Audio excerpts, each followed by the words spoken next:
ಪಶ್ಚಿಮ ಏಷ್ಯಾದಲ್ಲಿ ನಡೆಯುತ್ತಿರುವ ಬೆಳವಣಿಗೆಗಳು ಹಾಗೂ ಭಾರತದ ವಿಮಾನಗಳ ಸಂಚಾರದ ಮೇಲೆ ಉಂಟಾಗಬಹುದಾದ ಪರಿಣಾಮಗಳ ಕುರಿತು ನಾಗರಿಕ ವಿಮಾನಯಾನ ಸಚಿವಾಲಯ ನಿಕಟವಾಗಿ ಮೇಲ್ವಿಚಾರಣೆ ನಡೆಸುತ್ತಿದೆ.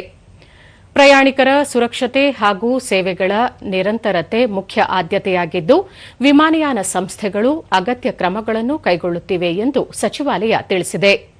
ಪಶ್ಚಿಮ ಏಷ್ಯಾದಿಂದ ಭಾರತೀಯ ವಿಮಾನಯಾನ ಸಂಸ್ಥೆಗಳ 45 ವಿಮಾನಗಳು ಭಾರತಕ್ಕೆ ಆಗಮಿಸಿದ್ದು, ಅವುಗಳಲ್ಲಿ 7,407 ಪ್ರಯಾಣಿಕರು ಸ್ವದೇಶಕ್ಕೆ ಮರಳಿದ್ದಾರೆ. ಏರ್ ಇಂಡಿಯಾ ಎಕ್ಸ್‌ಪ್ರೆಸ್ ಮತ್ತು ಇಂಡಿಗೋ ಸಂಸ್ಥೆಗಳು ನಾಳೆಯಿಂದ ರಿಯಾದ್ಗೆ ವಿಮಾನ ಸೇವೆಗಳನ್ನು ಆರಂಭಿಸಲಿವೆ. ಪ್ರಯಾಣಿಕರು ವಿಮಾನ ವೇಳಾಪಟ್ಟಿಯ ಇತ್ತೀಚಿನ ಮಾಹಿತಿಗಾಗಿ ತಮ್ಮ ವಿಮಾನಯಾನ ಸಂಸ್ಥೆಗಳೊಂದಿಗೆ ಸಂಪರ್ಕದಲ್ಲಿರಲು ಸಚಿವಾಲಯ ಸಲಹೆ ನೀಡಿದೆ.